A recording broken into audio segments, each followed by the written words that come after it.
Welcome back once again to Kevin Pollak's Chat Show. I am, as always, Chat Show. How the hell are you? I'm waiting for an answer. Notice I'm sort of gently picking up the cup. We've sort of RoboCop the handle back on, and there are very few of these cups in existence. In fact, I'm going to say there are 3 that I know of, and that does not account for the number that the crew has collected over the years and have hidden away. Sam, do you have one of these at home? I might. You might? All right. I believe I gave everyone at the outset. What's it worth to you? Well, technically, it could be worth a lot, because when I went to get more, they said, how about 100? Uh-oh. At $7 a piece. Yeah. I said, that doesn't sound like a deal. What if I order 1,000? They said $6. There you go. Whoa, wow. So I've passed. You've on that passed. opportunity. That's a shame. Yeah, took a big Pasadena on that. But you do have one at home. I do. Is it in plexiglass? It is. Okay, It's in the display case. Yeah. In front. It's a closer when you bring the girls over. Yeah. With those Oscars that I bought on Hollywood Boulevard. Yeah. The ones that say Best Dad. How many of those now? 6. And then the 7th is just a picture of Oscar Nunez. That's correct. Fantastic. Yep. So you've been there, is really what you're saying. Well, please. Okay. I think you tried all this out on me first. Sammy, how was William S. Joel last Oh, boy, was he good. Saw pictures on the Instagram that our friend Shelley Azoff took of her Irving hanging out with him before the show. Yeah. And Paul Reiser. Look at that. Be here June 4th. If only I'd known. Yeah, right? I would have crashed with her. Yeah. It was wonderful. The show was phenomenal. At the Dodger Stadium? This was at Dodger Stadium. Acoustic's fantastic, I'm guessing. Do you know, I couldn't tell you. From where I was sitting, they were wonderful. Backstage? Backstage, in my car, in the parking lot, things were wonderful. Yeah, you went with the simulcast. Yeah. No, it was a terrific show. He was in best shape he's been in 20 years. Physically? Vocally. I see. And these seats of yours? Yes, the seats. First base line, third base line? Down the third base line, about 5 rows in. And where is the stage? Is it in the short outfield? In the short outfield, exactly right. Yeah. So deep second base? Sure. Okay. Sure. If we were in Kansas City for a Big Slick soon, we'd have someone in that position. We absolutely, I would be fielding near that position. Right. Yeah, for sure. We should probably mention that. That's coming up. It is coming up, Kansas City. 5 weeks, maybe. Yeah, so if you want to donate to that, BigSlickKC. Big Slick KC. I think it's BigSlickKC. Raising some money for the Children's Hospital. Look into it. It is the most noble cause I am a participant in. Favorite song from last night? Vienna. Correct. That's what I have. Yeah. He never plays it. I mean, he started playing it a few years ago, but I've never seen him do it live. I love he said he started playing it and then he just stopped. He was live at a concert. He started playing the song and he went, nope, not going to do it. Actually, he did start over Allentown. He started playing. Yeah, he started playing Allentown. They got about 12 bars in. He went up. I don't know what that was. I don't know where I was with that. Let's try it again. Wow. And then he started over from the top. And then at the end of it, he says, "There you go, folks. You just got to witness an authentic rock and roll fuck up." The man swore on stage. Oh, like a sailor. Am I on camera? Yes. No. Yes, you are now. Am I audibly correct? Yeah. Yeah. For those wondering at home, Dr. Chen is running around this room like he lost his last vial of insulin.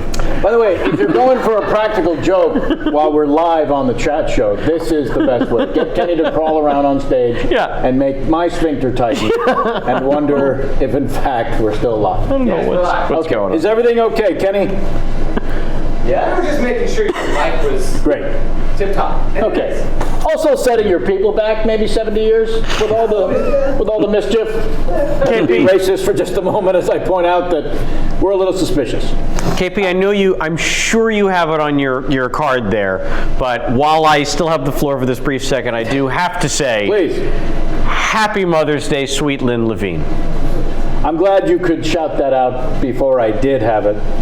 To discuss. You and I are... Let's start with her, because my mom isn't watching. No. Lynn, happy Mother's Day. Jamie's in the Walt Disney World with her mother and family. Right. As we speak. Running around, let's hope Epcot. sing the world, as it were. Write to us at kpcsfanmail@gmail.com, won't you? kpcsfanmail@gmail.com. Recent guests, in case you're wondering what you've been missing. Christopher Guest, speaking of guests. Lauren Graham, Billy Bob Thornton, Rob Riggle, J.K. Simmons, Craig Ferguson just last Sunday. Upcoming guests, Rob Corddry, Dave Keckner. And to round out the Dave trifecta, along with our guest today, next week, Dave Coulier. How about that? Also recently reconfirmed for Sunday, October 29th, the eve of my birthday, and a big one it'll be, Mr. Ricky Gervais. All right, that's it. That's all I can stall and annoy our guest today. Please welcome to the table, Mr. Dave Foley. Dave. Hello. Was it ever David? Yeah, it was David all of my childhood. Sure. With family. It's still David with family. And I was actually David, I think the first, maybe all of Kids in the Hall in my credits. I can't remember. But Dave on NewsRadio. Was it ever Dave S.? No. Never had to do that. No, there was never. I was the first famous Dave Foley. Yeah. Did you ever think about changing the name? Yes. I kept thinking I should come up with a better showbiz name. Me too. But this, yeah. You thought I should come up with a better showbiz name? Yeah, I know. Yeah. No, I went to my mother at 11. Pollock is too clunky. Yeah. I hadn't performed. Yeah. Other than at the Zucker's white painted fireplace at Passover. Mm-hmm. Yeah. That's the extent of my career at that point. I thought no one's ever been famous named Foley. That's a ridiculous name. And I never met another Foley. Is that true? Yeah, it's true. Not that I've ever heard of. So the name only sounds familiar to me because of you. I think, other than Mick Foley? Well, now, sure. Yeah. But when I was a kid, Mick Foley wasn't a celebrity. Axl? That movie hadn't been made yet. Okay. You know, I was already an adult when that movie came out. I guess so. But there was no famous Foleys, except my uncle played for the Philadelphia Flyers. Keep talking. For 3 years in the 70s. Whoa. That was the closest we had to a famous Foley that I knew of. So he was Rick Foley for the Flyers, right before their first Stanley Cup. Holy cow! Right before, so they let him go they let him to win. They let him go. Yeah, they let him go because apparently the coach said, "Rick, you got to lose 20 pounds," and my uncle Rick said, "Go fuck yourself." You got to lose 20 pounds in the 70s? Yeah. What is this horrible coach? I know. He was. And my uncle was at that time huge. He was like 6'4", which was that's as big as you could be in hockey in those days. Did he in fact need to lose 100 pounds, and they were trying to soften the blow? They say lose 20. It's a Canadian Because sport. how big do you have to be in hockey for them to say we need you to shed? I know, and this is the 70s, where Guy bets are Lafleur off. smoked on the bench. They didn't wear helmets. Yeah, They smoked while playing. Yeah, Phil Esposito said his only training for the Canada Cup was lifting vodka. What a shining example. Yeah. Wow. So it was part of your upbringing as well, the game of hockey. Yes. Yeah, very, very, very central. National to pastime. life. It is safe to say. It's not our official national pastime. No. Which is the official national sport of Canada is lacrosse. Well, and thank goodness that someone that carries that flag. Yeah, the fact that really no one loves lacrosse in Canada. I mean, Canadians are astonished that ESPN2 carries lacrosse. Yeah. I think Americans Just for Canada. Yeah, Americans have taken to lacrosse much more than I think we do. I think only recently it's become quite the thing. Yes. In the States. Yeah. But you're saying dating back to your childhood there was lacrosse? Lacrosse, but it's what you played in the off season, so that you had someplace else you could hit someone with a stick. In the 3 weeks of hockey off season? Yeah, you would go and play lacrosse. Where joke does about the ridiculously long hockey where does season. curling rank in the national pastime? Canada. Very close to the center of our hearts. Okay. Well, if they could just dust it closer. You need a good sweeper. Curling's, because curling is there. Curling is there when all you can do is drink and go down on one knee. And that's the only sport you can play. There's a sport where you can have a beer in one hand and then go down on one knee. And Wow. And you're an athlete. Wow. That is astonishing. It is the Canadian bowling. Yep. When last I saw you, physically, it was at a 4th of July party. We discussed this day, this very moment, as a possibility. I seem to recall you were on your way to somewhere like maybe Ireland or something. Was I going to England? Was it England?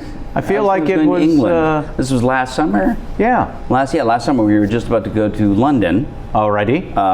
We were going over to visit my friend Mark Hamill. Sure. Yeah, we were going over. Yeah, he was shooting. We went over. I took my my then ex-wife and daughter to London to visit with Mark and go visit the set of a Star Wars film. A Star Wars film. Yeah. And the daughter at that point was 11, 12? She was 12. Yeah, 12. Yes. Yeah. And how much of a Star Wars fan was she at that point? She had just recently been forced to become one. It's the new May the Force be with you. Yeah, we had sat her down and watched. She had seen The Force Awakens, which she loved, and we forced her to watch the first 3 Star Wars movies, which she loved this time, because when I showed them to her in the past, she didn't really dig it. Took a pass in the past. Yeah, but now We're talking she's about a little older. 4, 5, and 6, of course. Yeah. Yeah. Well, good. And Yeah, then that's the thank goodness we got that. That's out where of it the way. ends. And we, of course, Rogue One. We saw that too. Yeah. You know. Yeah. Wonderful. Sure. Still, I have a weird feeling in terms of inner tingling. You were the greater on the scale while visiting the set of the Star Wars. Being excited. Me and my then ex-wife, Chrissy, who's now no longer my ex-wife. Yeah. But my actual wife. Thank goodness that ended with my actual wife, as opposed to you had killed her. No, I did something far worse. I remarried her. I was hoping you guys would pull a Liz and Dick, by the way. Oh yeah. And you did. We did. You came around. Yeah, we're back together. We're back together. I love it. Yeah. Was there a ceremony for the back together? No, it was just New Year's Eve. We were in Florida visiting her with her relatives. And I said, "Do you want to try this?" And she said, "Yeah." And then we Did you say it like that? Was that the line reading? Pretty much. Okay, good. Because that's maybe the most confident proposal I've ever heard. Yeah, you know. And then she went, "Yeah." Well, again, you picked the right one. Yeah. She answered you in kind. Yes. Yeah. Wow. Now, growing up in Canada, I wrote this stupid question. Did you have hopes and wishes that someday you'd be at a 4th of July party in the United States? Yes. Yeah. In Hollywood. Yeah. We're surrounded by celebrity. Yes. Well, a couple. Yeah, Hollywood. No, it was. Rob Riggle was at that party. Speaking of Rob Riggle earlier. Yes, wonderful Rob Riggle. Yeah. Who I met Rob Riggle many years ago. He did a bit part in a sketch Kevin and I did on the Conan O'Brien show. Keep talking. We were doing. Kevin and I went in to do a promo for the tour we were doing. Right. And we went in with Conan, and it's in a documentary. I directed this whole sequence about that tour. But we came up with the premise that Kevin and I decided we were going to do like a Bob Hope just wandering in and saying hi to Conan, but we can't get past security. And Rob Riggle played the security guard. And this is when he was still just doing UCB in New York, and before anyone knew who he was, before he'd done the Daily Show or anything. Dear Lord. Yeah, so we met him then, and it was one of the things where I thought, oh, who's this big guy? He was still a Marine. Yeah, and I thought, oh, okay, this is, we'll see how this goes. And then I go, wait, this guy's really funny. And he was like making us laugh. Unfairly funny. Coming up with bits. Yeah, it was like, wow, this guy's great. Yeah. And then, a couple of years later, he got famous. Yeah. You did a documentary about that tour. I was looking at that. I was looking at some of the stand-up, which in the research shows took you about 4.5 hours to put together a stand-up act. So remarkably quick that some of your stand-up friends might not have been appreciative. Well, it was about, I guess, from months, 4 months. For about 4 months. Yeah, about 4 months to put together about an hour and 15. But to be fair, there was a time in your late teens when you were doing stand-up. In fact, you came to the Los Angeles Improv, I believe, at the age of 19. I did. For a set. I did. Would have been 82-ish? Yeah, I guess, yeah. Something like that. Yeah, around then. I moved here in 83 and started working out there regularly. It was a astonishing lineup most nights. I remember seeing like Seinfeld. One of the nights I was there. Seinfeld, Leno, Reiser, Bill Maher. Yeah. And it was, and I was there as part of a fake sort of, I don't know if you call it a game show in Canada. I was there pretending that I'd written a letter to a show called Thrill of a Lifetime. I'm going to need more information. Were you pretending this on stage at the Improv in Los Angeles? That was the idea. Well, it was a TV show in Canada called Thrill of a Lifetime. And But the people at the Melrose Improv did not know of this show. no, Right. but they were produced by the same people. It was the Evening at the Improv show. Gotcha. We were basically shooting in between 2 episodes of Evening at the Improv. Oh, okay. And it was the same production company, Glen Warren Productions, out of Canada, that did both shows. A production company out of Canada produced Evening at the Improv. Yeah. You'll understand why that's difficult math for me. Yeah. Having appeared on Evening at the Improv. Yeah, you worked for Canadians. Which I now must rethink my entire life. Yeah. Well, so then Canadians and that this production company in fact led to. And the show was written by Canadians. Peter Kastner wrote the show, and Peter Aykroyd. Any relation? They were to Dan Aykroyd. Yeah, Dan Aykroyd's little brother. Now, when you say little, Yeah, he's about 7 inches tall.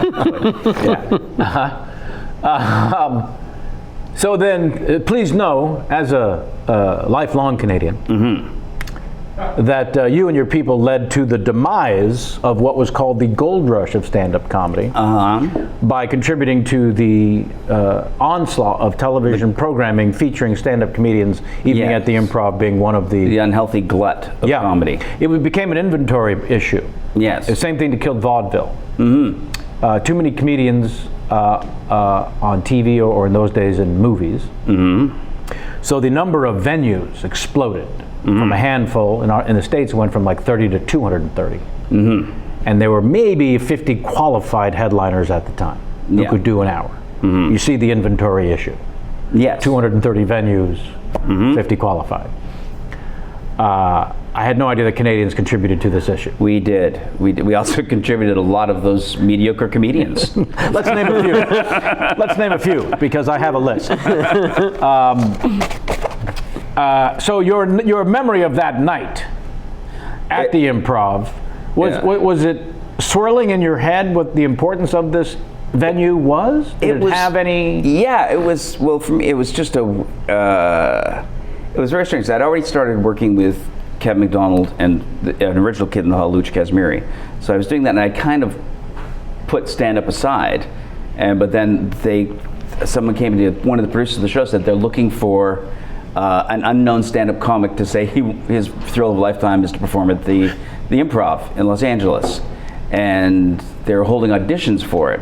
So a whole bunch of young comics like me all auditioned. You were at that time technically at the apex of your stand-up career. Yes, I was. Yeah, and so I auditioned and got the gig and What did the act consist of mostly?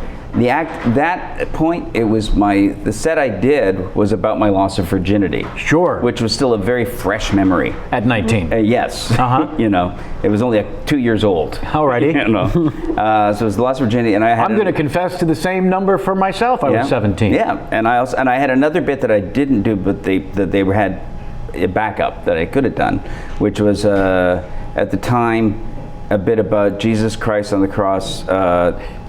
Based on a quote from Jerry Falwell where he said that Christ was not a pacifist, nor was he a sissy. So I did a bit about Christ on the cross taunting everybody and challenging everybody to fight. Have you ever performed that bit? I performed it in Toronto Eventually. a few times, yeah. Because I noticed when I watched clips of your most recent stand-up special, which, congratulations, I loved it. Oh, I thank you. Honestly Thank and you. truly. Thank you. Relatively well? Relatively well. Yeah. Yeah, spectacular. Especially having no idea that you did stand-up. Well, I took a 30-year break. Yeah, nice going. You did some hilarious stuff on religion. I myself enjoyed poking a little fun at the notion. And I'm always, and by the way, on YouTube, 65 of us are doing stuff on religion. All the people that show up in the right-hand column. Yeah. Oh, look, George Carlin did 3 hours on the matter.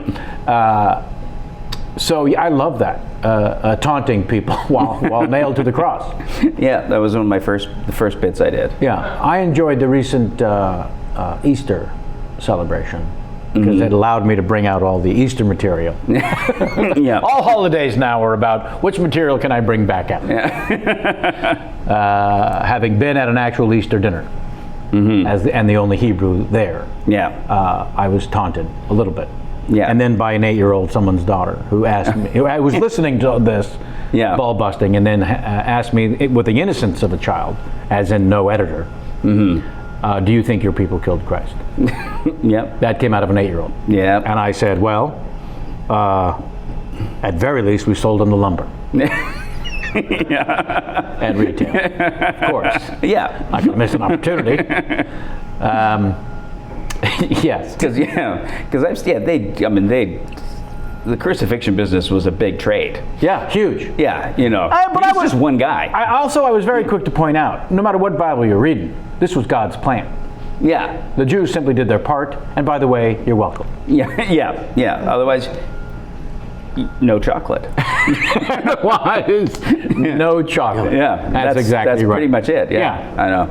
Yeah, if you really get religious people's heads spin is to actually say to people, I'm not sure he was ever born. Nice. And then they get really confused. Yeah. They what? Yeah. That's the other road I love to go down to is in the Immaculate Conception, my heart goes out to Joseph. Yes. Yeah. Yep. He's the one who had to bite the bullet for the entire team. Yeah. Coming home to his virgin wife. Yeah. And having to say, who?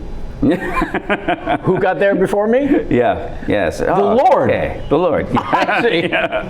The Lord, who I'm guessing had his choice of every single woman on the planet, and he chose you. Yeah.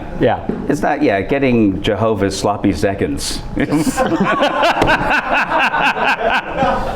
how was his poker game that week with his chums? Yeah. She's pregnant. Congratulations. Well, okay.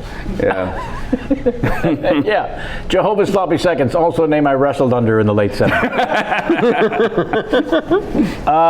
From those early school days, let's see. The history that they mostly taught you was American history prior to high school. Yeah. What the hell? In Canada, that was the thing that our first Prime Minister Trudeau, back when he became Prime Minister, insisted that Canadians start learning Canadian history, which seems like an obvious thing, but to Canadians that was a big change. But, what? But I was even surprised that they didn't go British. Yeah, well, we learned some British history and American history because no one published Canadian textbooks until Trudeau said we should learn more about our own country, about our own history. And radical. And in school, they taught Parisian French until Trudeau said, you know what, we should maybe teach French-Canadian French, And so that was another big change. Is that just a different accent, really? It's a different accent, different, the French will tell you it's a different language. The Parisian French. The same way that the King's English is not quite the same here in the States? American. Yes. Yes. Yeah. But you've saved so much time by not using superfluous U's. That's right. It's made America a dynamic nation. And we know how to spell program.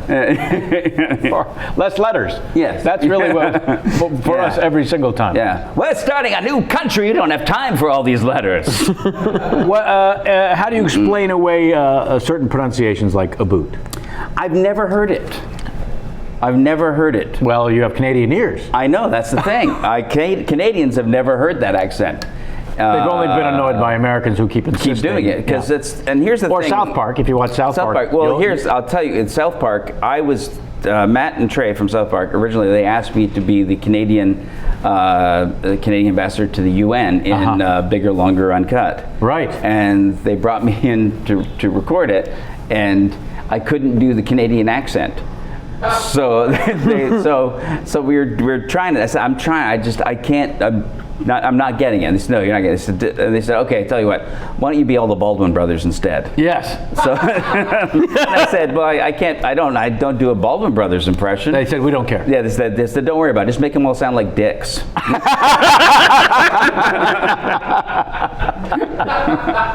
That's lovely. Yeah.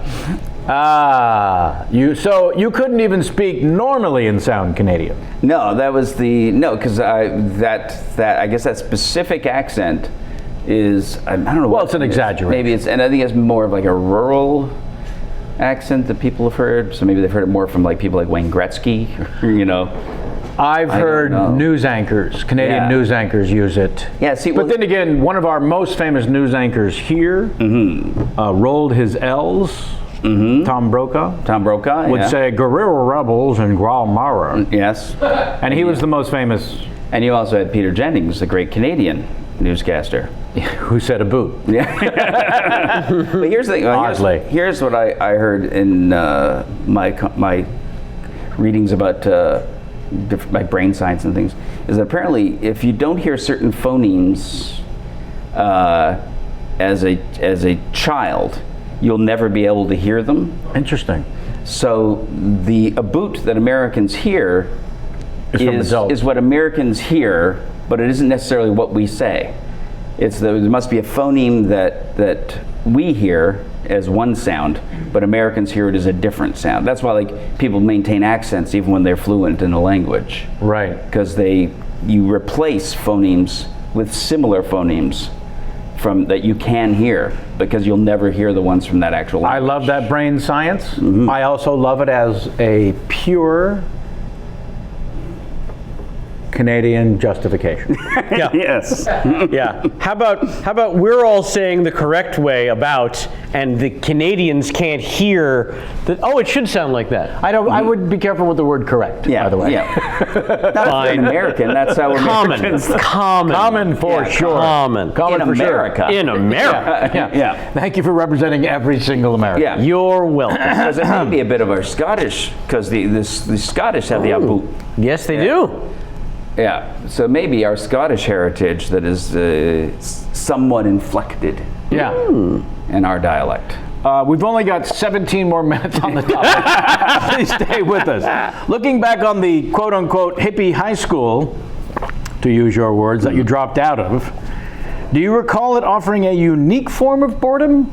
Well, I mean, everyone wants to drop out of high school. Yeah. Or most people. Well, the hippie high school was not boring at all. It's where I started doing comedy. But it's also, I had a great group it's where I lost my virginity. Hello. It's where I made my first, sort of great group of friends. Right. And everybody was a poet and a painter and an artist, and sure. And we spent most of our time drunk and high.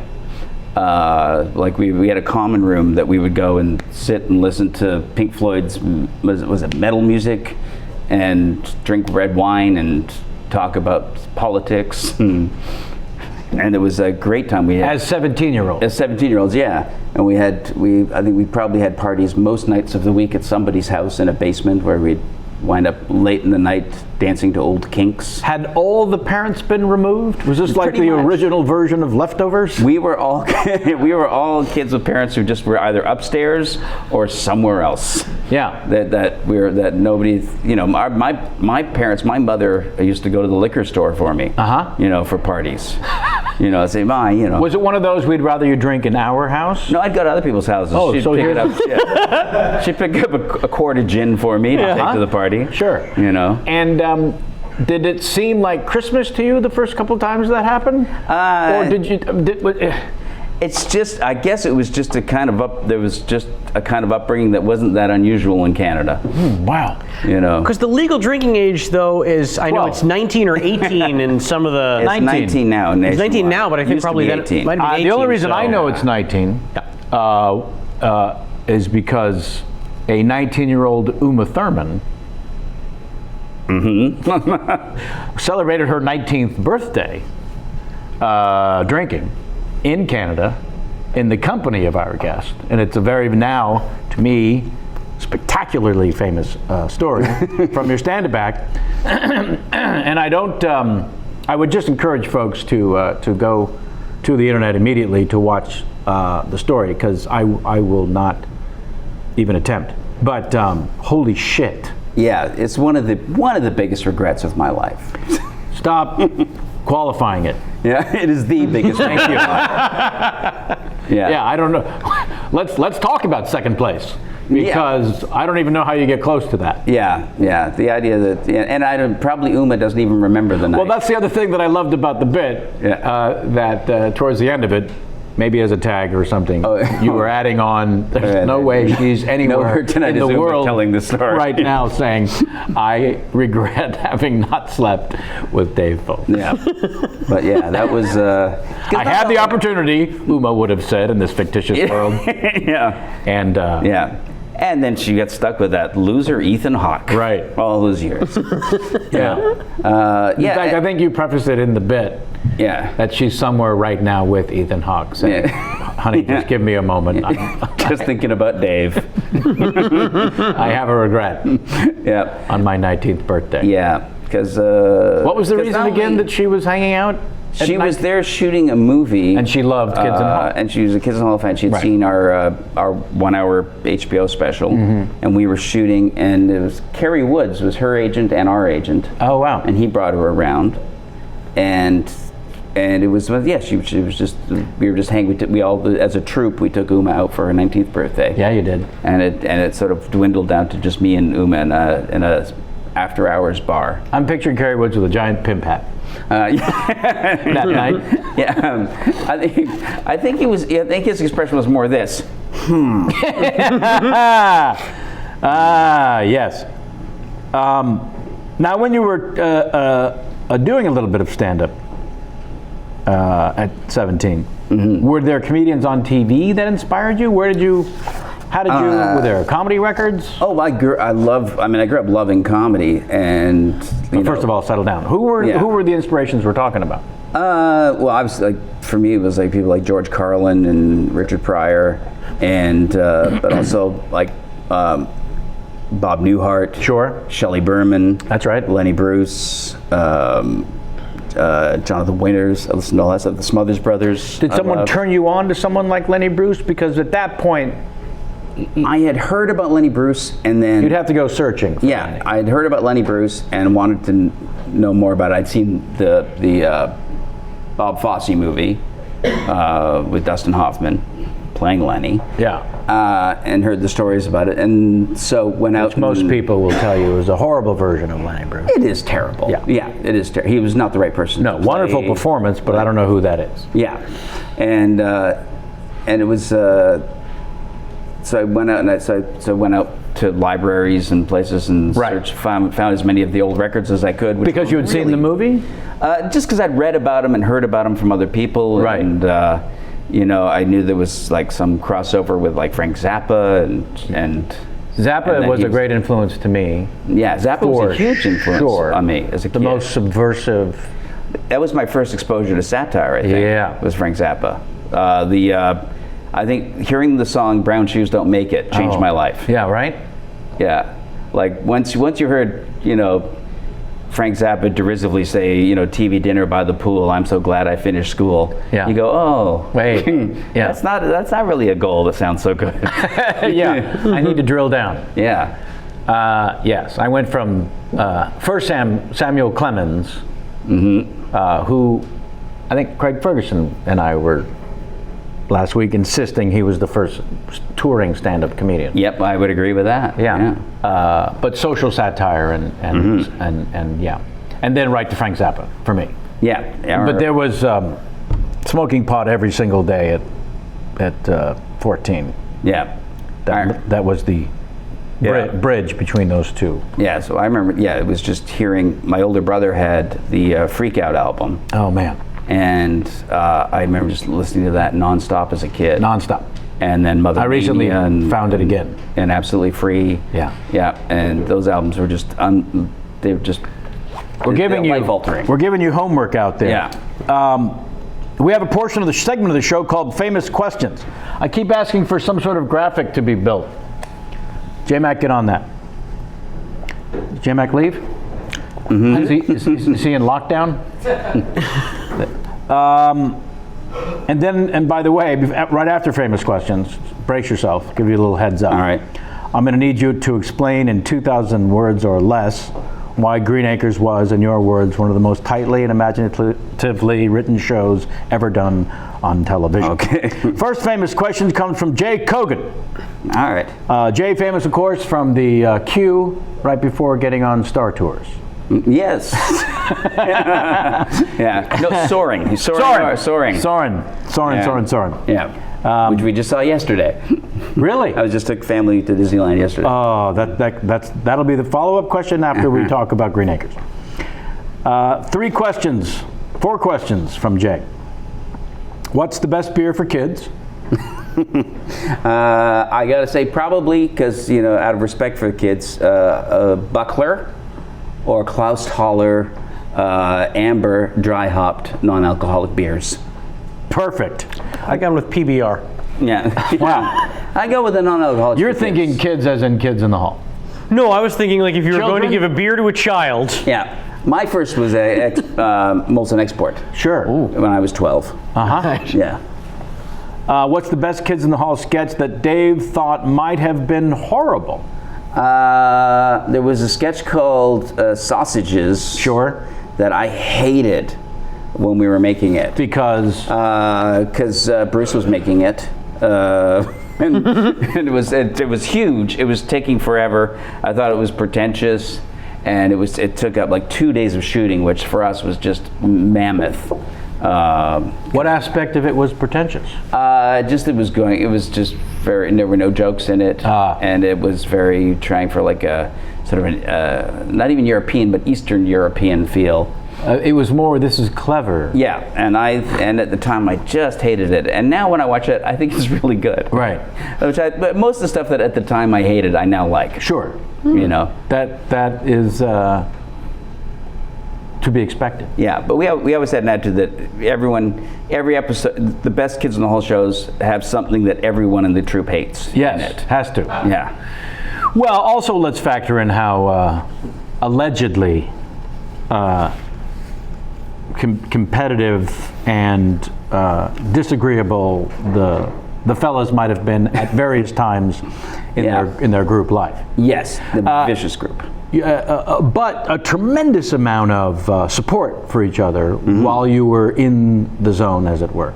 Yes, if you were, it would be like in writing and rehearsal was a vicious competitive phase, right? Where everything was, and there was no one ever put anything politely. No. And then, but then when it came down to performance, everybody did their best for everyone else. Right. And we're also everyone gave great notes and editing for each other, and but it was incredibly vicious, backbiting. What do you potentially remember as being near the apex of horrible that came out of your face towards another member to this day? Is there anything that horrible thing comes back to that you thought, I can't believe I said that? I can't think of it. Okay, good, because that means you have purpose for all of it. Question number 3 from Jay Kogan. Who has been his best collaborator? By collaborator, I mean other people trying to undermine America. I think he's angling for you to pick him. I think so. Is he talking about like, outside of the Kids in the Hall best collaborator? Well, Jay Kogan would be. Yeah. Yeah, Jay and Dave Higgins and I wrote one of my favorite things that I've done, which is a movie called The Wrong Guy. Yes. Yes. Thank you. Cheers. One of my proudest Shining failures. Yeah. Well, failures for all the right reasons that one can fail, which are the ones you have no control over whatsoever. Yes. And in terms of execution of premise we made comedy, we made the movie we wanted to make. Yeah, and we did. were very proud of it. You should be. And just it never got released. Yeah. No, it was fucked up for political reasons. Yeah. And it's a shame that when you're in the pocket of creativity and doing it and not thinking about or being goal oriented, ultimately years later we can't help but be haunted by that end result.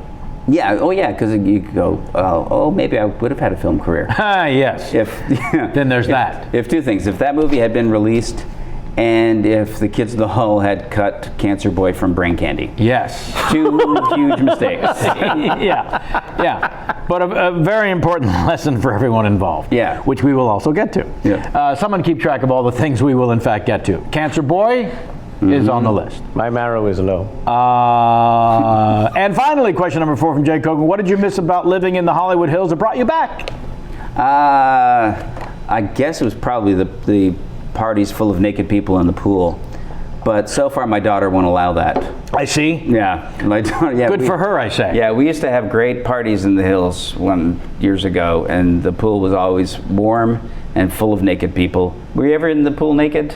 Not at that party. No. All right. Those. Yeah. Sounds like those. There were a lot of them. Yeah. Yeah. I still run into people all the time who go, I've been naked at your house. Yeah. And I go, really? Well, it's nice to meet you. Other than your genitals, it's nice to see your face. Yeah. And now our second questionnaire, Stephen Root, former guest, former 2-time guest on this show, and former co-star of yours. And you've these 2 questioners, 2 of the loveliest men in show business. Right? Steve, like Jay Kogan, you can't find anyone that doesn't love Jay Kogan. No. And I think pretty much the same is true of Stephen Root. Yes. You would point at Tom Hanks and say, he's the prick, if either one of them were standing Yes. next to him. Exactly. From Stephen Root, what does it feel like to be the boss, in parentheses, Jimmy James, on your recent sitcom instead of the patsy? Also, does he still love me? Well, of course, I still love Steve Root. It's definitely fun to get to play the crazy boss. The Jimmy James. Yeah, so like Steve got to be Jimmy James on NewsRadio, and definitely on this show I'm doing Dr. Can, getting to play a more eccentric character. Like on NewsRadio, I was the most level-headed character in the show. Right. Weren't you also doing double duty on the Odd Couple program for a little bit? I was, yeah. And then there was a Canadian sitcom. There was, yes. Spun out. Yeah. Were you involved in the creating of that one? I wasn't involved. No, I wasn't involved in the creating of it. I guess I was helpful in getting it made. Sure. But no, I wasn't involved in any of the creation of it, and it was not a great show. There was a lot of really great people working on it. Chances are no one here saw it, so I wouldn't. No, it was not a good show. But it came at a very helpful time. It allowed you to return to Canada. It did, yes. Which was terrific. It got any warrants off my back in Canada. Are there plans to go back soon? The authorities would like to know. Well, yes. You're negotiating? Setting up another next court date, I'll be there. Yeah. There's also much on the internet about that topic, so you can look elsewhere since I feel like you've been grilled enough. Okay. I read a wonderfully bizarre story about how you ended up as the main character on the sitcom NewsRadio. The creator of the show, Paul Simms, had written it with you in mind for the lead. Then you kept missing each other at various Emmy after parties. Then you were cast in a different pilot. And then my favorite part, the creator of that one decided you were too young, which you had been insisting all along. And he then heard that Paul Simms was hiring you after all for his pilot called NewsRadio. So he called all of show business to tell them you were difficult and wouldn't make eye contact. Yes, that was the story. Yeah, that's what happened. Paul wrote NewsRadio and forgot to tell me about it. Right. And it was the Kids in the Hall had ended, and I was looking for other work. And not too long after. Yeah, and I'd been offered this CBS show and turned it down, and was offered it again and turned it down, and offered it again and turned it down. Are you at liberty or legally or otherwise, or do you have any interest in calling this prick out? I'm trying to remember the names now. Then fuck him. He's trash. Yeah, but it was a show called Mr. Fuller. Sure. And it never got made, but they brought me down to cast the character. And again, all those months I kept saying, I can't play this part. I said, I'm old enough to play this part, but I look too young to play this part. And so they brought me down to try and cast my wife. And they couldn't find someone who didn't look like your mother. Yeah. And so we were doing that, and then after a while they said, well, you just look just too young, and it's just not believable, and we can't find someone to play his wife that's believable. And so I was fired. And who's it? Courtney Thorne Smith was one of the people that I auditioned with to be my wife. and then so then as soon as CBS, some executive at CBS heard that I was being offered a part over at NBC. This is the prick we should call out if we. Yes, if I could remember his name. That's the best part of the story. Yeah, I can't remember his name now. Yeah, he must not be a player. Yeah. Here's hoping. And so then he called. He called Bernie Brillstein and Brad Gray and Jimmy Burrows. At the time, heads of show business. Yeah, and Warren Littlefield. All these people are going to be involved in NewsRadio. Yes. And he said to them. He said, do not hire him. He said he can never play anything better than the wacky next door neighbor. He's difficult to work with. He doesn't work with other actors. Wouldn't make eye contact with other actors. And by the way, people over at NBC and the people who are about to work on a new NBC show loved getting a call from the junior executive at CBS. Mm-hmm. They all took that very seriously. Yes. Yeah. Well, they took it seriously enough that I went from being handed this show to I had to now audition for everyone. Oh, motherfuck. I had to go in and perform for, I had to audition for Bernie and Brad, and Jimmy, and I had to audition for Warren Littlefield. I had to do all the testing, and so I had to go through all of that. And during that process, was Paul in fact saying to you, this is a dog and pony show, you're the guy I'm going with? Oh yeah, he kept saying, you're the one I want, and we worked on it, and we had... don't fuck this up. Yeah. And, please make eye contact. Yeah, and we had...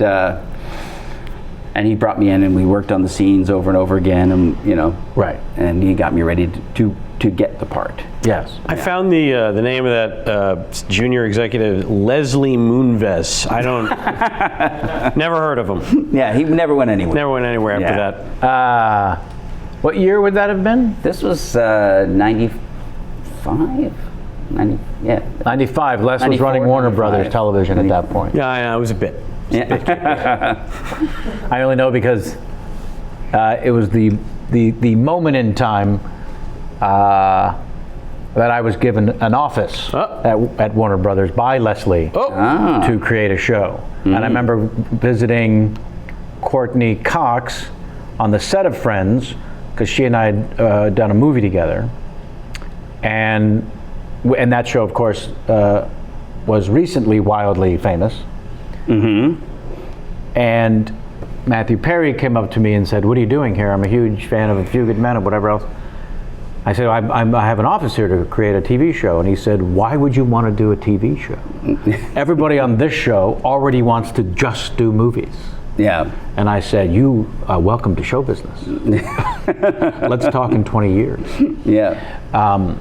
It's crazy how those things come and go. And what you were put through, mm-hmm. I've been there, of course, mm-hmm. Where they keep insisting, no, you're the one, and yet the performer ego inside your head is saying, that doesn't mean anything. Yeah. What he's promising you. Yeah. These aren't just hoops. Yeah, you have to succeed. You have to win it. Yeah. And were you forced to find out even who your competition was? Did you see people pacing in hallways? I knew the competition. He was a friend of mine from Canada, Tim Conlon. Oh dear Lord. A comic. And we were friends from Canada and had done stuff together up there. And of course, the good news is you got to rub this in his face. Yeah, it's still do for many years to come. Yeah, right. Doing it right now. Yeah, you didn't need to call him out. No, but I remembered his name. So yeah, I just all right. So then let's. The other thing I loved was that the story about Paul Simms. What specifically of yours he had seen with regard to why he wrote the character for you? Yeah, he said it was a sketch called The Chicken Lady. That's right. Yeah, and it was and what he liked about it was that I was in a sketch where Mark McKinney played a chicken lady, who was a half chicken, half human. And a lady. And a lady. And I was on a blind date with her, and he watched the sketch and he realized and he noticed that I, as the straight man in a suit, was getting a lot of the laughs without any of the jokes. From just impeccable timing. Yeah, just from timing and reaction shots and Right. he thought, I want that for my show. I want somebody who can get laughs just off reacting to things. Sure, like your hero Bob Newhart. Like my hero Bob Newhart, yeah. And that's, to me, like the great sitcoms. Yeah. A lot of the time, like the central character does all of his time setting up. Like Jack Benny Sure. spent most of his show Yeah. just setting up all the other characters. 100%. You know, and then Bob Newhart was definitely the master of that. Even Dick Van Dyke. Yeah, There's a lot of that's right.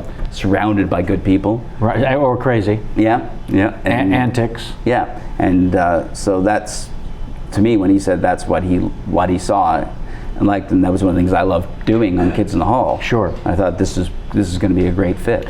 And you had already, with Kids in the Hall, spent some time dealing with American show business. Yeah, well, we had been on HBO Right. for a few years, and we were on CBS for the last few years of Kids in the Hall. But you still did all that work in Canada. In Canada, yeah, we shot everything in. Right. So here was not just the Melrose Improv, but American show business saying, please come south. Yes, which was at the time, but when the Kids in the Hall ended, it was like I had offers in the U.S. Right. and nothing in Canada. In Canada, I would call people and say, maybe we could get together and have a meeting.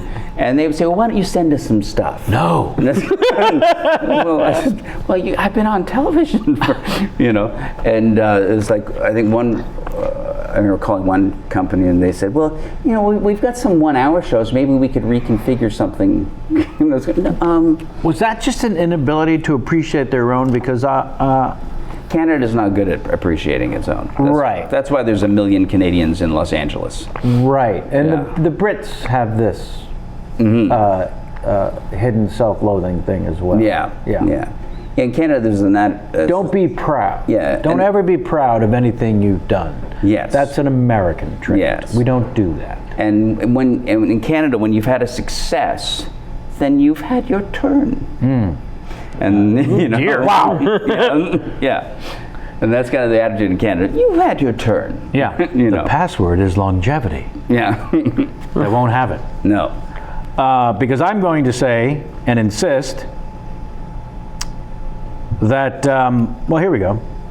If I, a lifelong student and fan of the art form of comedy, were to say that Kids in the Hall is Monty Python's kid brother who ultimately made quite the name for himself, what would you say?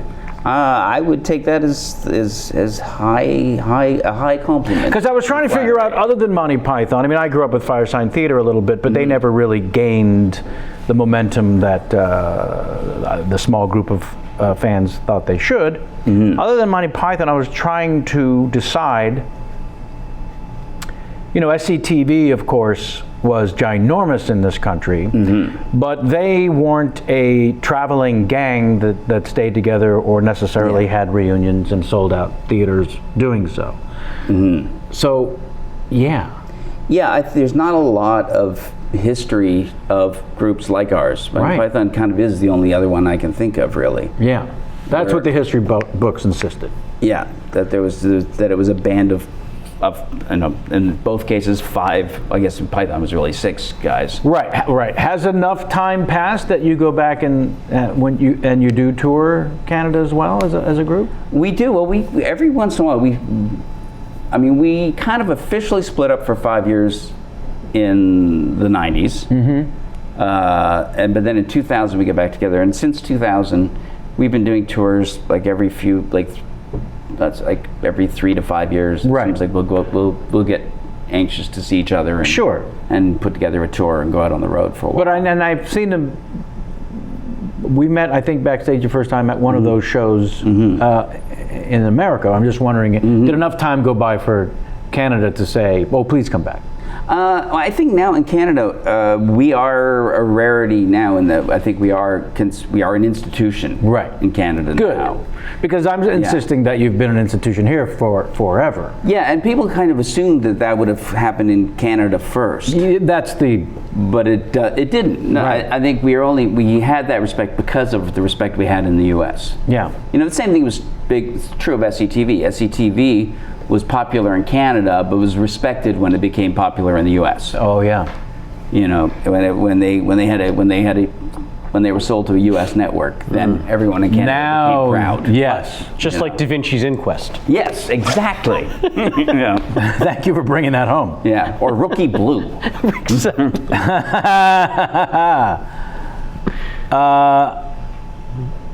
This I like. When asked to talk about the 5-year run of the TV series for Kids in the Hall, you said, "I'm pretty happy with it overall.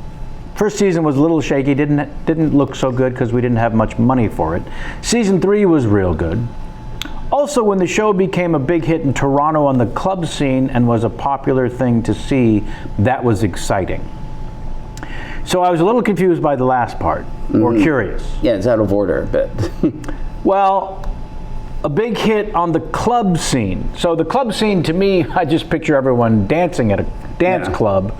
That can't be what you meant. no, we were. But I do like the idea of people dancing to our sketches. getting hopped up on coke, Yeah, cane, and yeah. and dancing at your live sketch shows with a mirror ball. Yeah, yeah. Or Kids in the Hall would show up to a dance club in unison Yeah. and be very, very Walking in sync. yeah, and be very The floor was celebrated. yeah. Yeah, you became quite the hit on the club scene. So what does that mean? Does that mean just touring during live shows? No, I mean that's actually. I think that they were asking.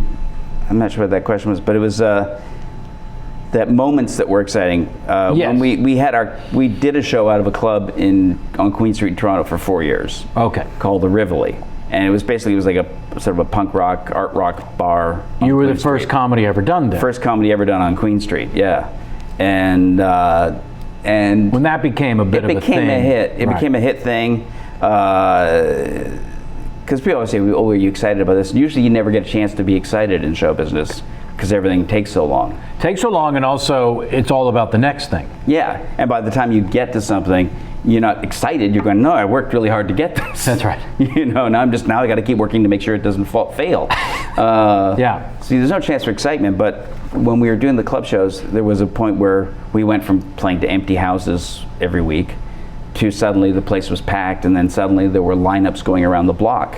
Starting like the show would start show was supposed to start at 8. We rarely started before 9, and there would be a lineup starting at around 5 o'clock in the afternoon. I love an origin story. So let's go back to just the moment when 2 or 3 people are showing up. Mm-hmm. Let's say 3 people are there, and 2 of them came because they thought it was a punk rock show. Yeah. And just decided to stay. Yeah. First, how do you convince the proprietors that you should do a live sketch show there? How does that happen? Well, the first thing you do is you pay them for the room. Yep. So you hire. We'll guarantee you a house. Yeah, we rented the room. Right. And we paid the bartender. And smart. And we ran up about a $150 bar bill each. Yeah, well, there were only 3 people, so there were more people in the group. Yeah. Someone had to drink. Yeah, so we would usually buy a few cases of beer that we would drink during the show. That's right. Yeah. So that was the main thing. We just paid for it, and we subsidized it. And It was a rehearsal hall. yeah, and people would come or not show up. And how long is the word of mouth taking to bring in? It was over a year. This is the part that people need to appreciate. Yeah. Because the stick-to-itiveness to me of an origin story is often the most resonant for me. Yeah, I think it was close to 2 years. A lot of opportunities empty to go, rooms. we don't need to do this anymore. Did you guys take turns in that year being the one who raised his hand and said, Why are we doing fellas, this? why are we? Well, there were even like early on, there were larger versions of the group and guys who did quit. Right. And You mentioned Luke. yeah, Luch Kazmiri was in the original. There was me, Luch, and Kevin. Right. And then there was another group that was Bruce McCullough and Mark McKinney and Frank Van Keek and Gary Campbell. What is it, Frank? Who am I missing? Mark, Bruce, Frank, Gary. Oh, it was Norm, but Norm didn't come out. Yes, that's right. And so they all, some of those guys quit. And Which one of them claims to be the Pete Best of Kids in the Hall? all of them. All of them. That is the correct answer. Yeah, yeah. And then Scott Thompson came in as like an add-on after everybody else was quitting. Scott came in and joined the group near the end of that First, period. he started by loitering at the shows. He was loitering at the shows or abusing us Yeah. at the shows. Yes, like There was- hurling props at us. Yeah, he threw something at you from the audience, and then the Jelly donuts. and the Yeah. rest of the crowd decided to do the same. Yeah, we were doing a very bad sketch Uh-huh. that involved having jelly donuts taped to the bottom of all the chairs in the theater. Uh-huh. And when Scott found his jelly donut taped to the bottom of his chair, he threw it at us. Right. And so everyone else in the crowd threw their jelly donuts at us. And was that the last time you did that bit? Yeah, oh yeah. Yeah. Yeah. And because we couldn't afford the donuts. No. You know. That's right. And Did they come from a Tim Hortons? yes. Excellent. Yes.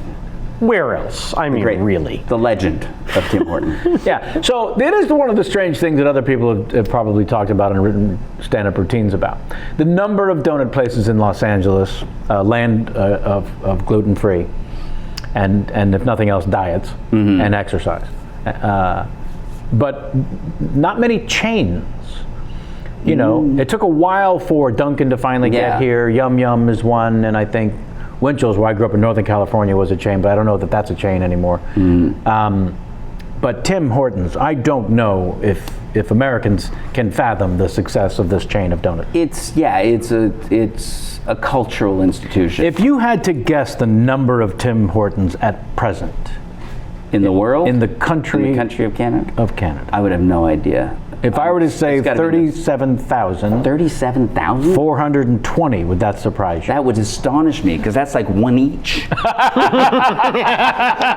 37,000 is like one each. I know there's a lot of land mass in Canada that's not being used. Is it really 37,000? Oh no, I made that number up. Yeah. I would think more like 3,700 would be a lot. Luke, I need you on the internet immediately to give me an answer ASAP on how many Tim Horton locations are in Canada. I'm going to put the over/under at 5,000. You're going to take the under. I would take the under at 5,000. I'll tell you a Tim Horton story. I met. Are you taking the under on the 5,000? I'm going to take under on 5,000. Yeah. But I met a group of American soldiers who just came back from Afghanistan, and At the airport? Yeah, and they were just coming in, and they told me they said, wow, I got to tell you, we had one of the best times we had out there was we went over to the Canadian regiment there, and everyone used to like to go over to the Canadian regiment because the Canadians built a Tim Hortons donut and a hockey rink. So there was a Tim Hortons shop and a hockey rink they built there. So the Americans would go over and they would have Tim Hortons and play hockey with the Canadians. And they said they just loved going over to the Canadian regiment. How much did that warm your heart? Very much so, and I thought that's exporting Canadian culture. Yeah. You know, in a very nice way, and that you know, it was a friendly, safe, nice place to be while they were all in this awful place. Right. That's pretty great. Yeah. 5,001? It is, Still looking. You'll let us know. as of June 30th, 2013, 3,468 in Canada. So that's 2013. 2013. That's a lot. 3,700? That's three. Pretty close. That's we got Pretty 40. close for 4-year-old information. Yeah. There's That definitely more. allows me to take the high road Yeah. and Very you to well. feel good momentarily. There's definitely more than that. Yeah. Brian, see if you can't get a number sooner, more recent Yeah. than 2013. And I think they've expanded into border towns in the Oh, US let's hope. too. Ooh. I think they're in the they've Oh, boy. they've crossed the border They must. in some markets. How many hockey rinks are they sponsoring? Yeah. The Ottawa Senators, is that a thing? Yep. Yeah. They took game 1 against Jamie's Penguins, which could not They're have, more than just donuts, folks. not have gone down Get well. yourself a sandwich in there. Okay. And soups. Speaking of Jamie, my better half was enjoying the Disney World. So,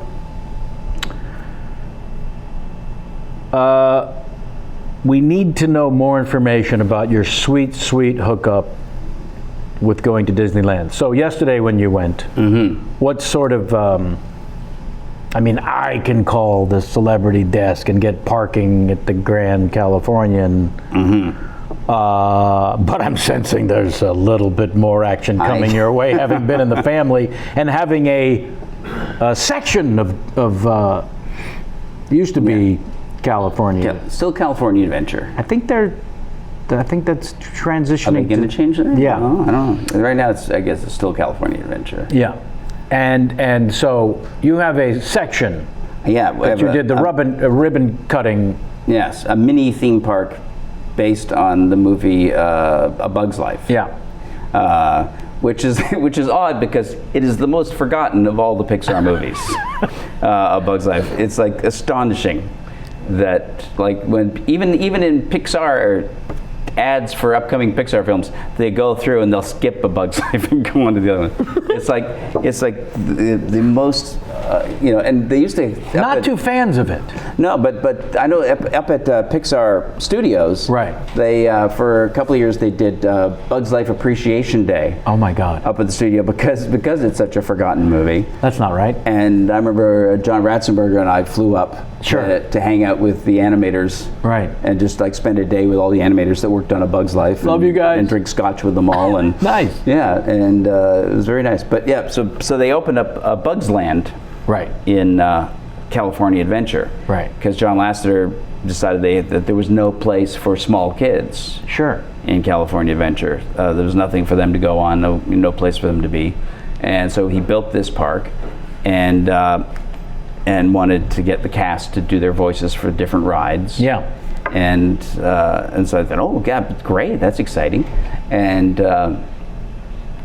what happened was, so Disney Business Affairs. I don't know if you ever dealt with the Disney company's business affairs people. They are some of the most generous, open purse string. No, that's not. That's right. why this is going to shock you when you hear this. Yeah.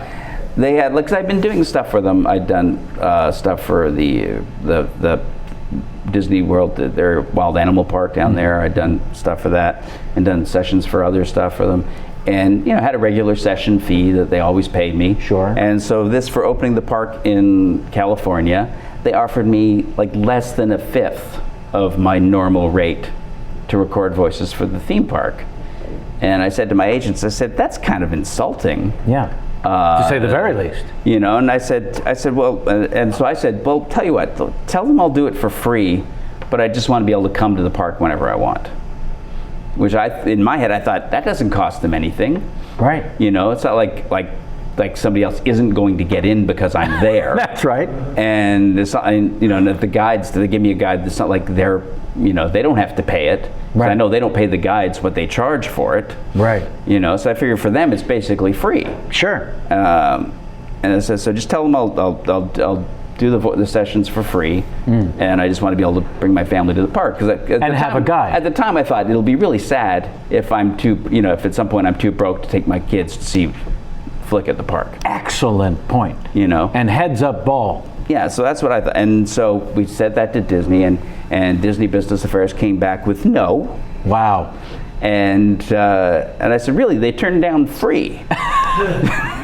They said, yeah. And I said, well, I guess I have to say no then. Good for you. So I said no, and they came back with, great, we're hiring a sound-alike.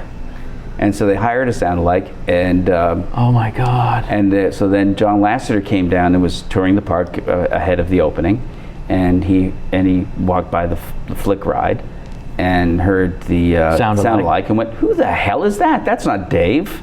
Why didn't Dave do this? And so someone at Disney said, well, we had trouble negotiating. And they said, well, how much did he want? And they had to say, he said he'd do it for free. Oh, I love this story. And John Lasseter said, get Dave on the phone, give him what he wants, get him in the studio today. Yeah. Yeah. And so John did that. So John set that up for me. And it's astonishing to me the stupidity of the people who thought they shouldn't run that by John to begin with. Yeah. Before making this hard line in the sand. Yeah, they didn't want to set a precedent. No. Of saying yes to something. Right.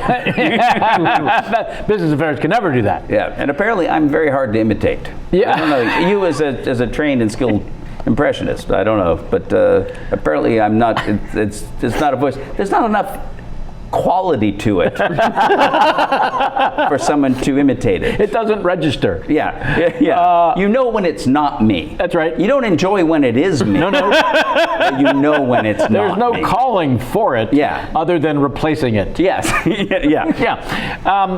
So it's you and the family and a guide. How many times a year? There's no set limit on it. No set limit. We try to be respectful. Sure. Not do it too often. But with a guide each time. Yes. Okay, for those of you at home and around the planet, let me break down these numbers, as I've had to get a guide on occasion. When I first looked into getting a guide, it was $1.25, $125 an hour, 6-hour minimum. Mm-hmm. It is now $3.75 an hour, 6-hour minimum.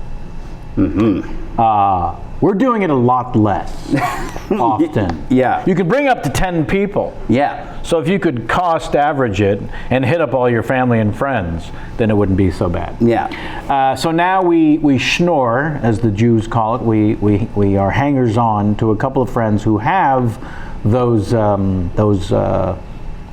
what do you call it? I guess Club 33, you get a certain number of guide visits per year. Is the Club 33 involved in your? No connection to Club 33. But I'm sure you've been. I have been there. Yeah. It's delightful. It is. Yeah. I don't know about the $40K initiation fee and the $12,000 a year. Yeah, I don't have that kind of confidence in myself. I don't, my fortunes have gone up and down too many times. Yeah, it's a hell of a roller coaster. That might be better than the roller coaster at California Adventure. Yes, is the ebb and flow of an artist's career. I've enjoyed the thrills and spills myself. Oh my. Yeah. Well, I love that. Let's run down some of the co-stars, although my understanding is you were never actually in the recording booth during A Bug's Life with any of these people. No. As is the wont of these kinds of things. Julia Louis-Dreyfus. Yes, my love interest. Never met her until the premiere of the movie. Spectacular. Yeah, she's fantastic. I'm a huge fan. And since then, I've gotten to work with her. Yes. In person. You showed up on the Veep. Yes, I was on Veep. I got to grab her boob on the Veep. I'll say. That was a fun job. The most fun was actually rehearsing the boob grab. Tell me about that. Because it was Julia, me, and the director. We were standing around there for maybe half an hour, debating back and forth. What's the funniest way to grab her boob? Was the first one more Canadian and was finally very abrupt American? Or sleazy Finnish. As it turns out. I think we just tried different ways of doing it, and it was like me, and the director, and then Julia going, "No, try it like this," and so really about half an hour of just different ways of grabbing Julia. Half an hour of grabbing Dreyfus' boob. What do you like this? No. Is this boob better than this boob for camera? Which one? Because they all claim to have a smaller one. Yes, yeah. So we're working it, but it was and it was it was really, and it's fun because I also had played a guy who was in love with her on New Old Christine. Yes. That show, I had like 3 episodes on that of a guy trying to date her. Right. And never being successful. You guys have a history. Yeah. Is what you're saying. Since A Bug's Life, yes. Since the premiere. But I never met her. Since the premiere of A Bug's Life. Yeah, met her that night. David Hyde Pierce. How many times did you grab his boob? Not enough? You know what? Not enough. Not enough. I'm planning to make up for it in the years to come. Jonathan Harris. For those of you that may not remember the name Jonathan Harris, Dr. Smith from Lost in Space. Lost in Space. Yes. My boy. Yeah. William. Delightful, my boy. Yeah. My dear or Mr. Hand. Mm-hmm. Mr. Hand? Ray Walston? Ray Walston's Mr. Hand. Yeah. But we had Roddy McDowell. Roddy McDowell's on the list. Alex Rocco, Madeline Kahn. It was a lot of people's last movie. Phil Proctor from the aforementioned Firestein Theater, and house favorite, Richard Kind. Yep. I don't get to go to Disneyland for free. No. But it was a lot of people's last or near last movie. Well, Richard Kind was asked to leave show business for a little while, but invited back in. Yeah. Roddy, Phyllis Jonathan. Jonathan died just after that. Madeline Kahn died a little while after that, right. and Roddy and and Alex Rocco. Alex Rocco. They're all gone. The curse of A Bug's Life. And you wonder why. Was Yeah. A Bug's Life, and that is one of the rare animated features that I have seen. Mm-hmm. If memory serves, is that the first one I ever saw that added in outtakes? Yes. Yeah, it was a thing they wanted to do on Toy Story, but they weren't allowed to do. Which came out prior. Right. Yeah. So they had, because they made Toy Story. Yeah. And then we did it. A Bug's Life was their second movie. Toy Story 2 was their third movie. Yeah. They had the idea of shooting outtakes. Yeah. Now, outtakes of the animation. The animation, yeah. But- So the animated characters, like making mistakes, flubbing lines, Now, bumping were into props. those written? They They're must all have- written, yeah. They're all written, so we recorded them. wow, that's As hilarious. if they were filming it with real cameras and the animated creatures were living things goofing off like you'd see on the end of And a then they did live them action in movie. Toy Story 2 Then because they it did worked some so Toy Story well. 2. and- Yeah. In fact, I did a cameo in the end of Toy Story 2 with Flick and Heimlich, waiting for their role in Toy Story 2. I said, I thought we had a part in this movie. Yeah. It was like, That's pretty wonderful. yeah. Did you ever have a chance to talk to John Lasseter about, did he apologize when you were brought back in? Was there any conversation about No, the unfortunate nature of the first part of the story? Not really. He just sort of said, come in and do it. I said, okay, great. I wanted to do it. You Right. know? Yeah. So yeah, we just, I guess I can't remember if he apologized. I think he probably did because he's John. Said sorry about Right, that. we're Let's- embarrassed for sorry the- about that. Let's just get it done. And, Sorry for the knuckleheads. Yeah, and because certainly John's, again, I'm one of the nicest men in show business. That is his reputation. Yeah. Those of you that are wondering about having a career in show business, you've learned an important lesson here today about the difference between creative people and the enemy, business affairs. Mm-hmm. They took it upon themselves to say, not a chance. Mm-hmm. Don't even think about it. We'll get someone else to sound like you. And then the creative person said, are you fucking crazy? Mm-hmm. Love that story. Tell me anything and everything about being directed in a film by that lanky Jew, also known as Dr. Spock. Oh, Leonard Nimoy. Mm-hmm. I think that's Mr. Spock. Dr. Spock was the pediatrician. That's Yes. correct, thank you. Yes. Yeah, Dr. McCoy, Mr. Spock. There it is. Yes, Mr. Spock, which of course has this kid who grew up on Star Trek. Yeah, me too, by the way. Can't believe I've reached an age where I said Dr. Spock. I told the story last week of being so fucking old. I didn't lock the bathroom door on an airplane and was able to display the eye of the goat to a passerby. And now, printed Dr. Spock. Had 7 different chances to correct myself. Thank you, Sam. Yeah. And I just watched the documentary that his son made. Oh, Was it called Loving Spock? Ooh, that one I don't know. Loving Mr. Spock. It's really great. It's really fun. Where can we find that? It's on Netflix. I Oh, think. great. Thanks. But yeah, it was 1985, I think. Yep. And they came to Toronto to shoot 3 Men and a Baby. that's right, they did. And there was a casting director in town at that point who basically got me at least one line in anything that shot in Toronto that summer. Wow. And so I got one line in 3 Men and a Baby. It's the scene where Down to the left and 2 aisles over. that's my line, dialogue, yeah.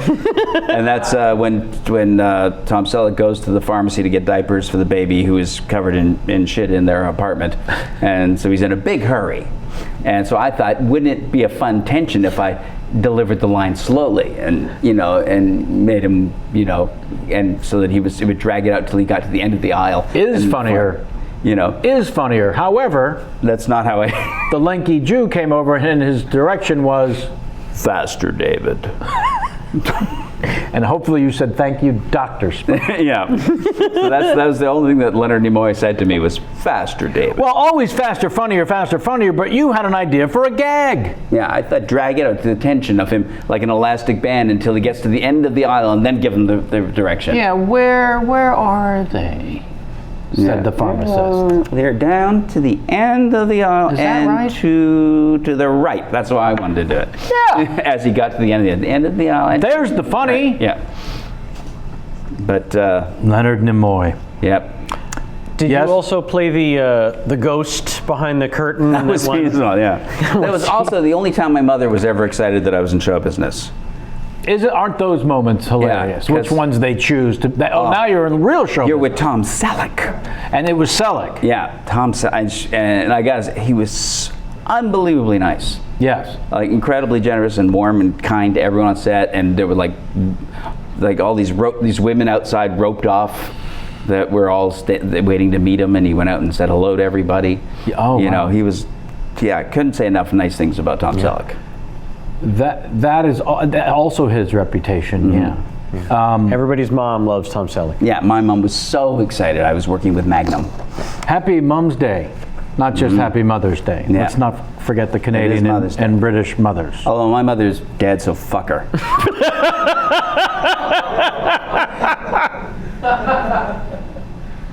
And finish. Okay, I had to run that whole scene. My mom is aged. Happy Mother's Day. I don't think we mentioned Elaine, who at the age, I think, 43, decided that Elaine should be spelled with a Y instead of an I. Just to give you a little background on Mommy. I spoke to her on the way here. I only speak to my mother in the car. That's good thinking. My mother, the car. You need some sort of a defining end That's right. if you're going to talk to your parents. Mom, getting out of the car now. Yeah. 'Cause otherwise, especially my mom was English. Oh. So I'd call my mom, and I'd call her mom. And not only would she would never voluntarily end the call, nor would she ever voluntarily contribute to it. But she did buy you gin when you were 17. Yes, she did. That's a mother's love. Yeah. My mom's father, born and raised in Leeds. Oh, really? I am technically half British because of that Yeah. in American lineage. Is that true the world over? You get your lineage from your mother's father and your father's father? That's how it's done here in the States. When people say I'm a quarter this, they're full of shit. You are half this and half that. That seems very patriarchal. Oh, yes. Yours would be Mine's English. mother's father. My mother's was English, born in England. My dad was Irish, born in Canada. His father was, Irish, born in Ireland. so then that's yours. Yeah. It's your father's father and your mother's father. So I'm Irish English. You've been to Ireland. I've never been to Ireland. Interesting. Yeah. I think you need to rephrase that. He's never been let into Ireland. Now tell me anything and everything about the time that Wally Langham moved in with you after his divorce, and the two of you referred to yourselves as the less attractive Cary Grant and Randolph Scott. That's for a very specific portion of our audience. Yes. Who might remember the goings-on of a Cary Grant Randolph Scott. They were so out on the town and successful at it, but then years later, stories of gay going on. Yes, that they were gay lovers. Yeah, And not- which, have at it if that was your want and desire. If not, though, annoying that someone should decide that was what was happening. It might have led to something funny in my act 28 years ago when the story broke, alleged that, and I insisted, fine, but I just can't picture Cary Grant in a gay bar. Is that your penis I'm sitting on? Not that I'm mine. I just want to make sure it was yours. Still funny. Yeah. 28 years later, still got it. Cary Grant doesn't play as well when touring. Because no one knows anything anymore. No one knows anything anymore. Yeah, it's so sad. Yeah. So you guys. Yeah, I mean, it's not like Cary Grant was still making movies when I was a kid. By the way, yeah, He wasn't. No. But I knew who he was. Yeah, I'd seen Holiday. Come on. I'd seen Philadelphia Story. yeah. How How about North by Northwest. North by for fuck's Northwest, sake. everything. No, I said with the internet, I think people today, they have access to everything and curiosity about nothing. That's great. No, that's it in a nutshell. Yeah, it's, you know, 'cause when I was a kid, if you liked something, you sought out the roots of it. Like if you liked the Rolling Stones, you listened to Muddy Waters. Right. You know, you wanted to know you wanted to know the history of The everything. origin story and where and what they were influenced by. Yeah. Yeah. That's no one's interested in anything from the past anymore. Yeah, what the fuck, people? Yeah. An uprising. Yeah. I insist immediately. Yes. Down with the present. Down with the present. Now that's a slogan I can get behind. Yeah. Not right now. Yeah. Thank you.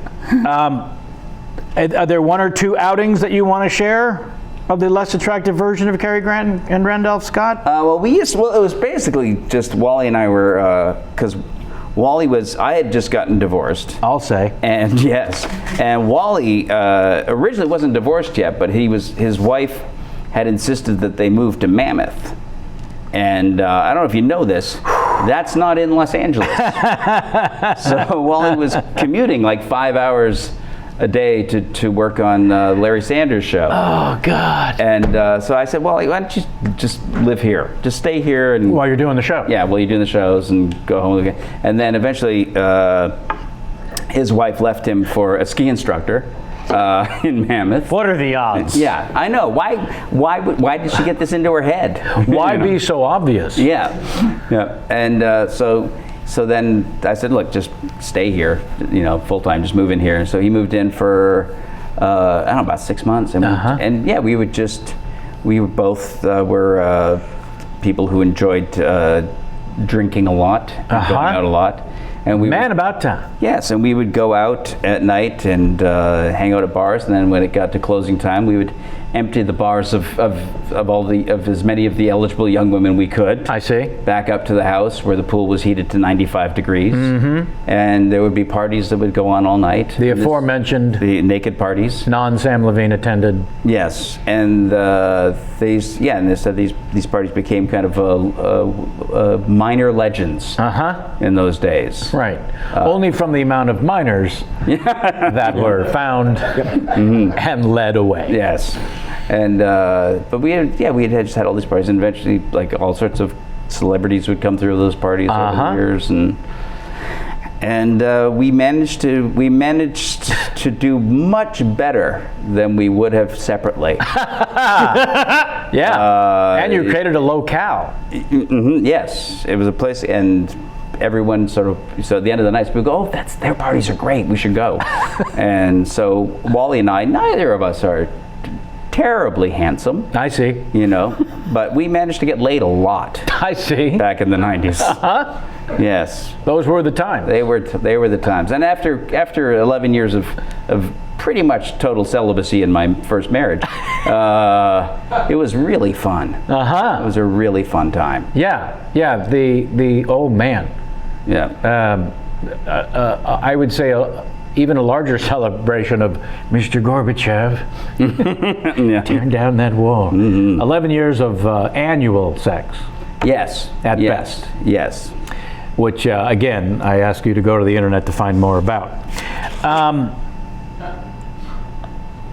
Yeah. Hey, Canadian Gangster was one of the few credits that I greatly loved, which we'll get to in a moment. No, never mind. Do you remember the other three things that I said we'd Green go Acres. Back? Go back. Green Acres. You got to go back to. Oh, right. Is that what you were going to remind me of? No, I was going to ask. Please. We'd blown past the kids in the hall, and I didn't want to kick us back too far.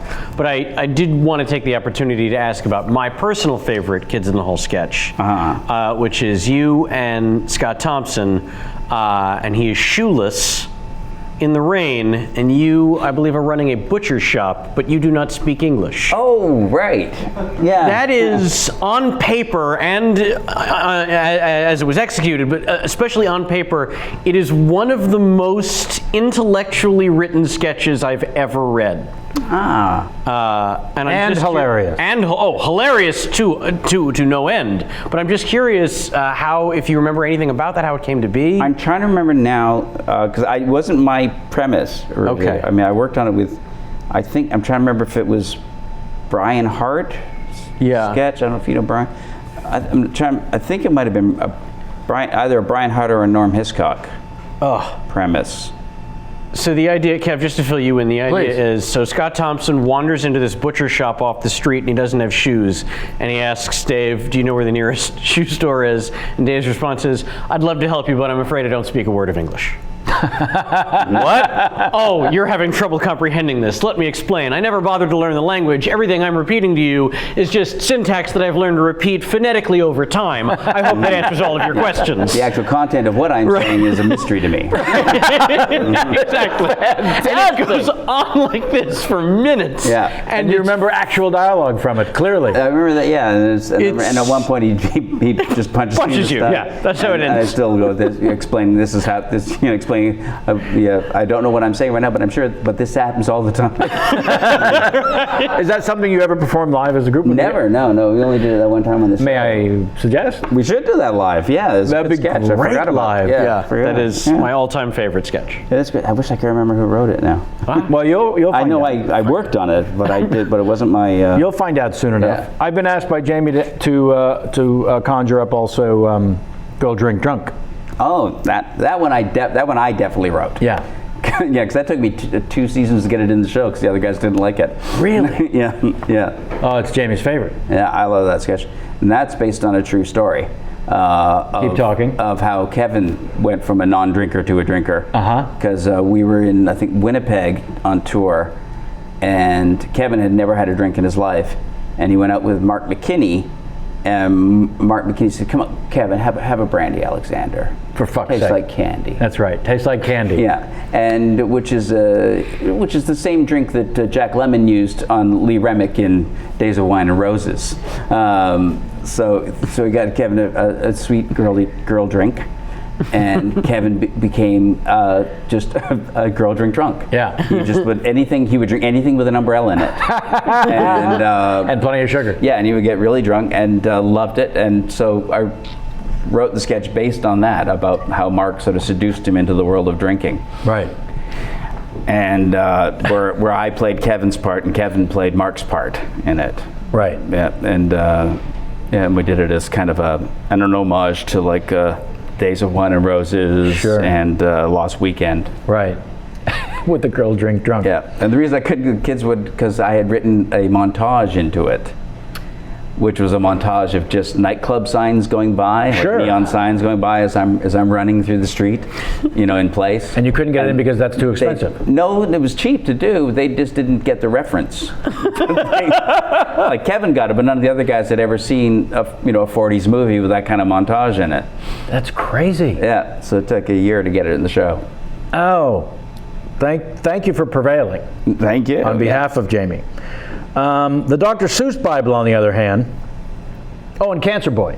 Cancer Boy. On the last episode of the first season on HBO, you wrote a sketch that was one of the few ever censored, called The Dr. Seuss Bible. Yes, which was a sketch we did do live in our shows.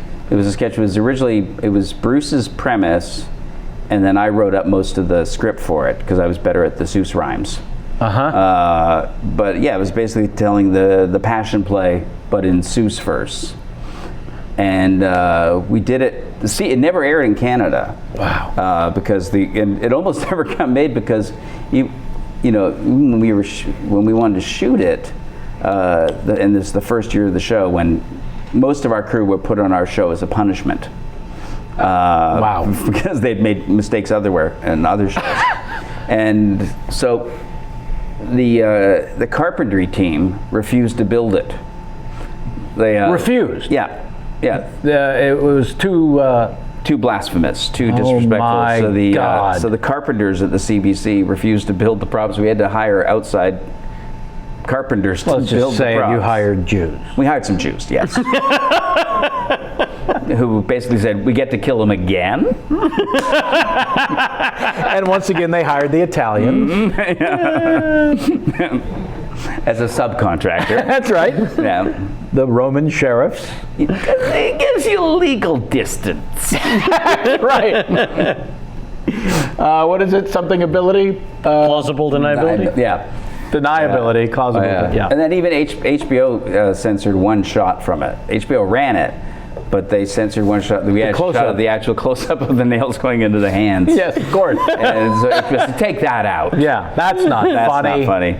But in Canada, because the sketch didn't air at all, we shot another sketch to take its place, which was basically just a nonsense sketch. Oh, wow. It was just Bruce and I starting out, walking into a restaurant, just going Aroomba, Aroomba, Aroomba, Aroomba, you know, and then it would cut to Mark going, I catch the fish, I cook the fish, I clean the fish, I like it. And it's just Aroomba, Aroomba, and it was just complete nonsense. And then Kevin comes out with a mobile shower, taking a shower, singing at the top of his lungs, and it was like just absolute meaningless gibberish. Sure. And that's how we ended the show in Canada. Damn straight. Because they wouldn't let us do Dr. Seuss Bible. Oh my God. You taught them. Mm-hmm. I do love that, which of course brings us to Cancer Boy. So it is one of your two great regrets, the other one being not embedding a freshly 19 Uma Thurman. And I was only 25 at the time, so it wasn't creepy. And no, it wasn't she creepy was at all. legal. Legal in Canada. And Yeah. given the opportunity in a intimate way. So, cut to Cancer Boy. Yeah. Please explain. Well, Cancer Boy was actually was originally a character that started out with just, it was a thing Bruce was just fooling around with on the road when we were just, it was just something he did socially that made us all laugh. And so Kevin and I wrote it into. And what did he do? What was the original thing? Basically, we were someplace, and he just kept saying, "Hi, I'm Cancer Boy," and it's just all these very tasteless things about being a Cancer Boy, representing cancer, you know. And we all thought it was very funny and dark, and so Kevin and I wrote it into the very last episode of the Kids in the Hall show, in a premise called sketches we couldn't do. And it was all sketches. The premise, basically, we wrote it as sketches that the censors wouldn't let us do, and clearly they were right. Oh, right. You know, and like one of them was a sketch called Hitler fucks a dead donkey. Sure. Which also has a funny story to it, because the script for that went to the censors at the CBC. Hitler fucks a dead. I remember John Blanchard came back and had to tell us, okay, we got the notes from the censors, and then he just started laughing uncontrollably, and eventually he managed to get out, okay, Hitler can fuck the donkey, but the donkey has to be alive. By the way, funnier, if I may. I know. And so he said, okay, then tell them we'll do Hitler fucks a pet donkey. Yes. And the censors said, okay. That's fine. And we all said, this is way worse. Of course it is. Oh my God. But so that's where Cancer Boy started. And then when we were doing Brain Candy, Cancer Boy was in this sketch as a thing where it's a baseball player who goes to see Cancer Boy in his hospital bed, and the Cancer Boy asks him to hit a home run for him, and then the baseball player is then the little boy in hospital listening on the radio, and the baseball player strikes out, and you hear the baseball player going, damn it, it was that goddamn Cancer Boy, he put too much pressure on me. And that was the end of the sketch. Then he cut to the Cancer Boy in his hospital bed weeping. By the way, Sam and I will once again this year go to Kansas City, Missouri. Yep. For Big Slick, to raise money for Children's Mercy Hospital, where children with cancer and leukemia are treated for free. Last year we raised $1.3 million. That is correct. And this year you promised not to crush the dreams of any recovering children on the baseball diamond? Yeah, we should share that part with Dave. Okay. As a connective tissue. Sure. To his hilarious sketch, which I truly enjoy. What is the single most inappropriate thing to do in any given situation? I love that as much as playing inappropriate level of ego. Also makes me laugh really, really, really hard. So there is a baseball celebrity outing as part of the fundraising weekend. And this was the last year we did it as a wiffle ball game on a smaller wiffle ball court. Yes. We now play at the actual stadium Right. where the Royals play. Right. But then Yeah, and artificial turf. Yeah. In July heat of Kansas City. 103 degrees. Surface of the sun. Awful. Yeah. And everyone just wants to get the game Yeah, over. the game is, we're in the third inning. We usually only play 3 innings or whatever. Yeah. And playing shortstop. He's playing shortstop. And so an announcement is made that I guess Kevin didn't really hear. I was in a conversation with the second baseman. Yeah. So there's one celebrity after another comes up to bat, and I finish the conversation. I come back, and there's a kid, maybe 12 years old, at the plate. Okay, somebody's son is going to take a swing at the thing. The game's almost over. Let's get this over. Then he hits the ball to me at shortstop. I bare hand catch it, hold it for 3 seconds, and then drop it in his face, and then walk off. Right. It's not a oops, I didn't catch it. It's a got it, and then game's over. Well, I needed to signify that I'd ended the game. Right. It was a very I wasn't doing anybody any favors. No, The certainly game not. is over. It was a mic drop on a baseball field. Right. And then it was brought to Kevin's attention. Something that everyone knew but me. Everyone else but Kevin on that field had been informed that was a 10-year-old kid who had recently recovered from his cancer treatment at Children's Mercy Hospital, and this was his first real outing. Wow. And they were going to let him hit the old game winner, but Wow. not until Dream Crusher Pollock got into it. Which was my nickname that sticks to this day. Dream Crusher. Well, maybe if he wanted special treatment, he shouldn't have gotten better. He had not thought about that. No, you've got a good point. Yeah. George Strombulopoulos. How would you say his name? Strombolopoulos. That's right. You've sat Strombo for short. Strombo, I would think. Yeah. You've sat in that red chair a couple of times. Yeah, many times, yeah. So is he the Ellen of Canada? He was. Right. Yeah, he was, sort of the beefy Ellen. Well, sure. Yeah, of Canada. For a long time, he had a really good talk show. He doesn't do it anymore. He quit doing that and was the new host of Hockey Night in Canada for a couple of years. Now he's not there anymore, so I'm not sure what George is doing now. George, write to us at kpcsfanmail@gmail.com. Let us know what the fuck. I can't thank you enough for giving us most of your Mother's Day. And now that you're back with the wife of your daughter, Yes, Chrissy Guerrero. I imagine you've got Mother's Day plans to get back to. I have every mother in the family gathered Waiting around for my you pool right now. at your house. Since every mother in the family is gathered around the pool, I'm going to guess that clothing is suggested. Optional. No, sorry, no.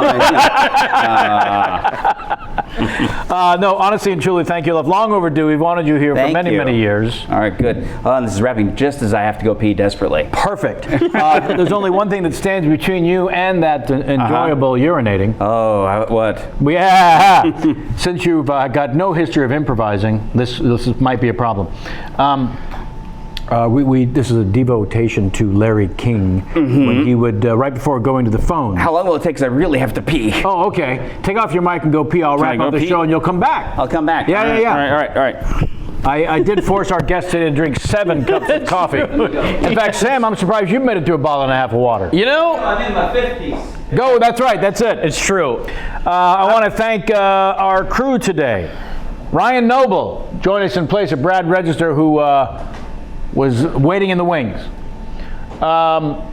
Jason McIntyre, also known as Skill Set. That's his new nickname. Is that his new nickname? At the poker table. Oh, okay. Yeah. Because everyone but Sam thinks he's developed quite a skill set. Hey-o! Welcome back, Brian. Thanks for coming back and sharing your Sundays with us. We love having you. Luke Allen. We've got the evil Dr. Kenny Chan. I don't know why I'm glancing down. I'm not reading anyone's name. Samantha Ward returned today as well, as Jaden Fox is off in the Disney World, enjoying that with family and with Jamie Foxx. Corey Levin on post.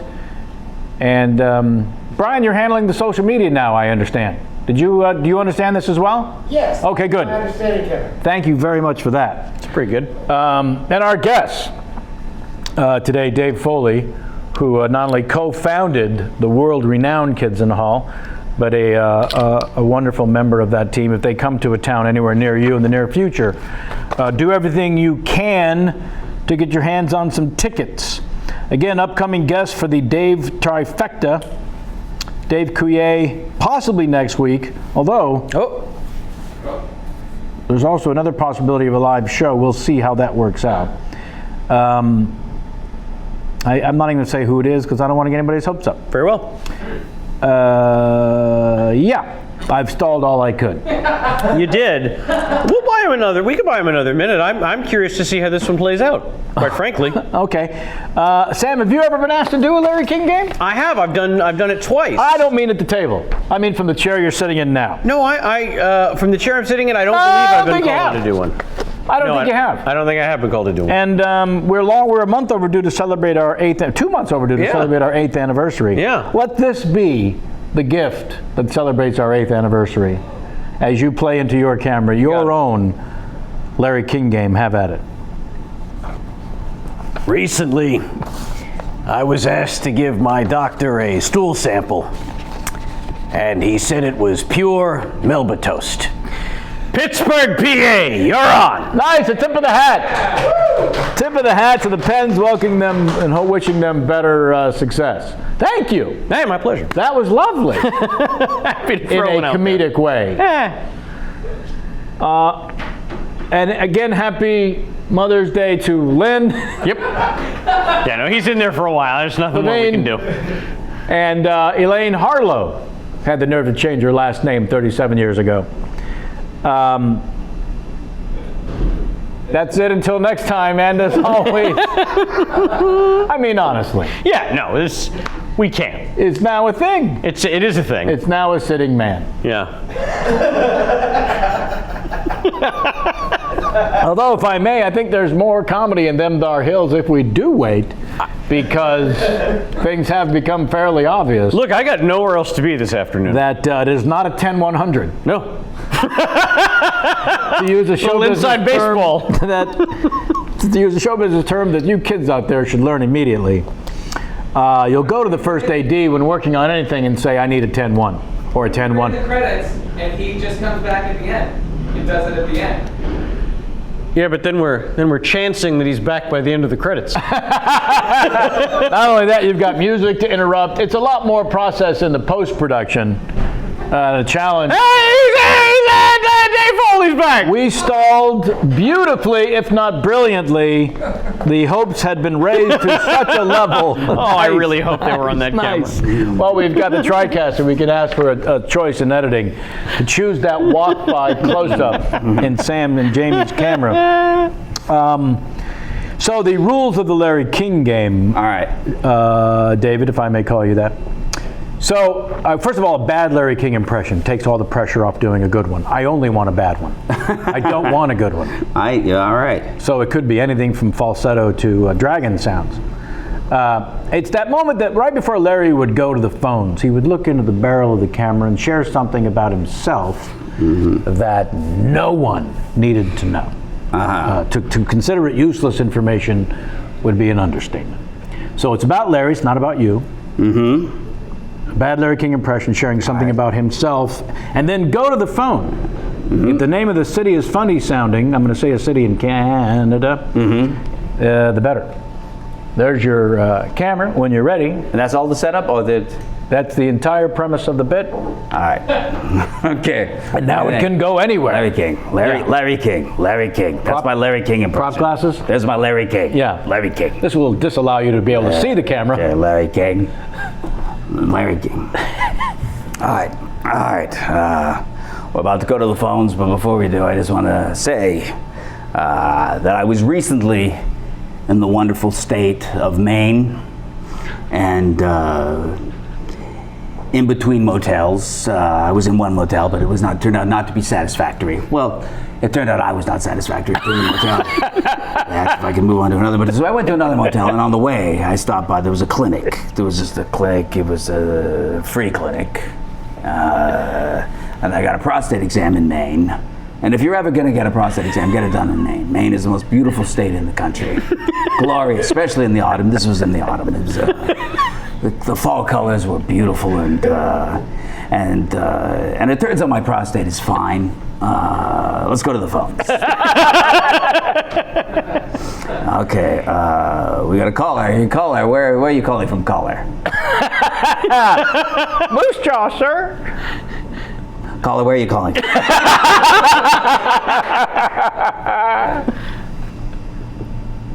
All right, you're not going to tell me where you're from. All right. So you're calling in. I assume you're calling about the topic we're discussing the show today. Which is, of course, whitewater. When will we know the truth? Your take, caller. And that's how you play the Larry King game, ladies and Jews. Bring those paws together. Thank you. And that was from a man who could not see using my reading glasses. Thank you so very much. Thank you. For returning from the bathroom. Oh, hi. I should keep this on. Thank you. Thank you for letting me go to the bathroom. Yeah, please. Have you ever had to go pee during a live stand-up show? Stand-up show, I left stage once. I did that once, too. Yeah, and both times I'm guessing very happy that we did. Yes. Yeah. Yes, very. Yes. Yeah, and I said to the audience, I've made it through without doing this, so please understand you really want me to go do this. Yeah. Yeah, I said I put the mic on the stage and said, look, everyone enjoys singing Give Peace a Chance. So why don't you all just sing Give Peace a Chance. That's great. Until I'm finished peeing. Yeah.